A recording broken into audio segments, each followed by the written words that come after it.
Hey, what's up, everyone? Instead of using music, I put two matches together, and I'm using some of the footage from last week's podcast. So it's myself, Mr. Higgles, and Dr. Evil. We chat with Mr. Blitheran. We talk about everything, basically from Ancilots, matchmaking, shit, just about everything. But that full episode is going to be published, I think it's this weekend. But today it's just going to be the first maybe 15 minutes of the podcast. So I hope you guys enjoy. Click on the link in the description below to check out our podcast on iTunes. The very unofficial War Robot podcast. Bam! Have a blessed day, y'all. Peace. Hit it. Great. Well, we've been waiting, and we have a great guest this evening. I think one of the things that stands out the most about our guest is his intelligence in the game and his win percentage. Because if you look in your game, back in the stats area, you're going to see that every week there are the 50 or 100-ish best or whatever you want to rank them players for the week, have their little trophies. But a lot of them have a win percentage that is less than stellar. And I have complete respect for that. But if you want to keep your win percentage with the kind of person that we're talking to tonight, you're going to have to bring the best game you've ever had. Because he keeps it above 90%. His name is Blitheran, and we're glad to have him with us. How you doing, Blith? Hey, Shane, how's it going? I'm glad to be here. What an awesome introduction. I do have to say, I went down to 60%, but then I'm back up to 90, so we're all good here. Oh, good. Oh, you know something? We were teasing. Droop was telling, like, last week how his percentage had gone down so much. It was just so terrible. And he was saying how, I looked at my percentage rate, and it had a negative in front of it, and that's just awful. And so, what's funny? What's funny is you guys will look at like a 60% as good, and I look at a 60% as that's my worst day of the year. Right. Well, so I was thinking about it the other day, and I know he was trying to climb out of that hole, So I took a look at his hangar, I thought, well, I won't bother him. I'll just take a look at the hangar, and see what's what. And so I noticed right away his victories are back up to 50%. But now, if you'd like, I'd like to share. Yeah, well, this was just a couple days ago. But I'd like to share with you the hangar of which I noticed he got back up to 50% with, because it's quite interesting. His numbers are normal, but he's got... What's his 50 average? What's his 50 battle average, damage average? It's a 5.5. Okay. Reasonable. Yeah, it's about normal for him. He's always solid in that area, especially for, just getting into the Masters and stuff. And so he's running 3 flavors of Lancelot. He's running 3 Lancelots? Well, 3 flavors of them. Yeah, 3 different flavors. And a Natasha with Tempests and Mullets. Oh my god! And to anchor this unit, no. is his level 6 Golem with an Ancil on the top of it. And I'm thinking, is that the secret? Is that what I need? My god! Do I need to put a Pinata, an Orkin, and an Ancil on my level 6 Golem and go all bananas on people? Is that the here's what I hear from Jim. Here's what I see about Droopy. There's 2 types of players in the game. So we've got the certain player that'll run the same hangar for 3,000 games plus, and he's a phenomenal player because he knows what he can do with that hangar. And then there's the players like Droopy, who will throw in a Golem and then throw in a Cossack and be able to do the same exact amount of damage. And you're like, what the hell? Where did this come from? Yes, Droopy is the king of dropping a Cossack deuce on everyone. It takes about 50 games to figure out a new hangar. I can't see. You'll see me a total run of 3 different types of hangars. Outside of that, I'm out of my comfort zone. I often check on it. Yeah, and we need to introduce you, my friend, because Droopy and myself are acquaintances of Blitheran's. We've met before, but you need to meet our wonderful Higgy, Jason. Mr. Higgles is here. All right, call Mr. Higgles. Yes. We call him all sorts of things, and he comes running. But handsome. Any flavor. He is the Tennessee Enema Bandit, and he is one you got to watch out. You won't let that name go, man. Wow. That's the best name ever. Are you kidding me? That's fantastic. Oh, man. No, Yeah. but no, I'm the same way. I run a consistent hanger. Well, then obviously we've all played with DSAC, and we know that it's an never-ending struggle mentally of what to DSAC? put on. Yeah, yeah. I'm glad you enjoyed that. Oh my god. DSAC. My freaking face hurts. We're, what, 7 minutes into this, and we're like, yeah, we're gonna get a lot Oh done. my god. DSAC. Please, continue, Higgy. Oh well, I mean, that's what I was saying. Like it was like Josh was saying last time. Like I just run a consistent hanger. I don't like to change things up, but I certainly like I'll change it up like once, maybe every 3 weeks to like something I'm also comfortable with. I don't run anything weird, except for what I'm going to be running for a video pretty soon.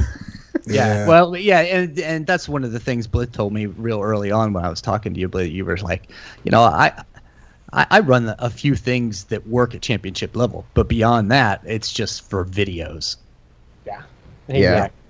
And I check your hanger now and then, Blith, because just to see the ebbs and flows of what you're putting on to compete, on your level. And we always make jokes. The guys are always like, well, you got to wait till the last second to drop in because you got to see what the other dudes are running. And I'm like, dude, I can tell you what they're running. They're running a Griffin, and then they're running another Griffin, and then they've got a Lancelot, and then they've got an Ancelot, and then they've got one other robot that they choose and throw in there. Uh-huh. Yeah. Has anybody seen a decline in the Ancelot? No. I thought I did. I thought I did, and then Not I played me. a match. Oh, and then man. I played 2 a match days like ago. 30 minutes ago, and I'm like, wow, there's nothing but Ancelots on this map. Yeah.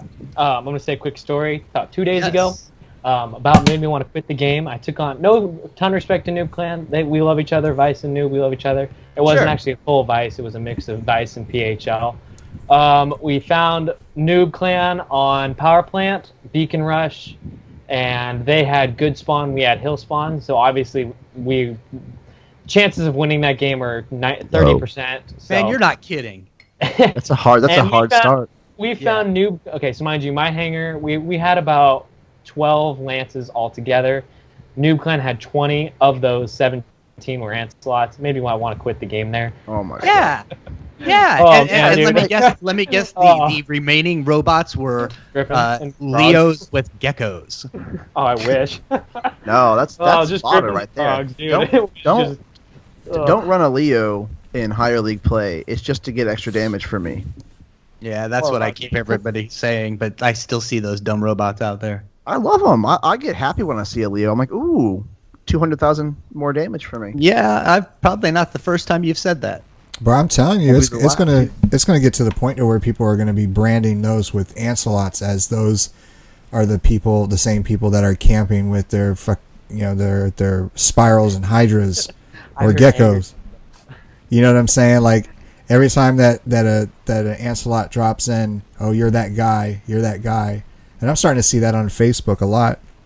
Is that they're essentially like making those players or pilots or whatever, those that roll in more than one Ancelot are the ones that are just as bad as the camper. Like, Well, what do it you makes think a good about that? it makes a good argument for the days of where you were ranked by what you have in your hangar. Yeah.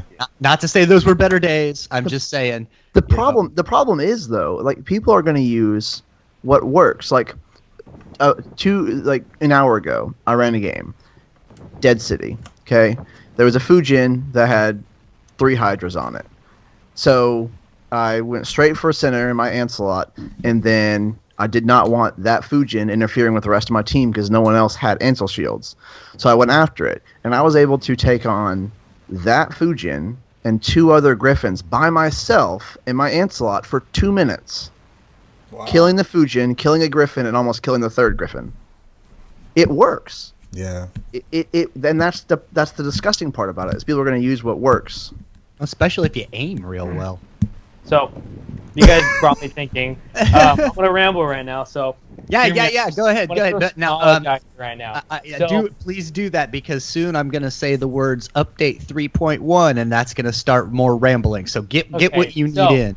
What you guys talk about this whole Ancilot thing. So, one thing I remember back in the Griffin days, there were a lot of pilots who struggled with the Griffin. It takes a mastery skill, and that's when I was like, you know what? You could tell a true pilot from a non-good pilot. You could tell the skill difference. And I noticed that there are some players, I don't want to say any names, that I knew back in the day weren't very good pilots, but now they're in high-level clans because they run 3 to 4 lances, and it's just it's a horrible way of doing it, but it works, and it's just a sad way of seeing. It's like, I know you're not a good pilot, but you're running so many lances. I run 2 lances max. I can run 5, Sure. but I will never run. I refuse to level up any more lances than 2. I'm actually having a huge dilemma myself right now with that. I have a lance. He's all leveled up. I could throw him in at any time. I've only run him once, and I hated it so much. But I'm at that level now where, you know, I just can't run any old robot because I don't have championship level talent yet to where I've mastered all the bots, and I can do that more often. But yes, I'm at that point where I'm even wondering, do I owe it to my teammates to run that bot? Just because it's really our best chance over maybe some other bot that should not be in its place. Yeah, it's funny. It's funny that you said that, Colton, because like I run 1 Lancelot. I refuse to run more, and I'm halfway in Master League 1, almost at champion, and I'm considering getting rid of the Ancilot. I run a Carnage, a Doc, and 2 Griffins, and I'm considering getting rid of the Ancilot and see if I still progress. Just because I don't want the Ancilot to be the determining factor of what puts me in championship. That's really good. You wanted that to happen. Sadly for me, from day one the update started, I've been in champion, so I don't really know how your guys' progression works. If you guys can get there without an Ancilot, all hands to you. That's good work. I'm gonna give it my best shot. That's I'm not promising. That's glorious work. Me personally, I only run the Ancilot because I'm in a squad of 6, and our reputation of winning is on the line. Yep. Outside of that, you'll never see me run an Ancilot solo. And you feel obligated. You're like, man, it's obviously the Mac Daddy bot. I mean, it's you can make an argument that, well, you know, it's got its weak points, but for the most part, it rules right now. But that also brings us to update 3.1, and we in iOS land are waiting. Higgy's got an Android account, and I don't know if you do or not, Blith, but I'm sure that a couple of you guys have played with these bots, you know, quite a bit already. You never know what's going to happen, but what do you see Dash doing?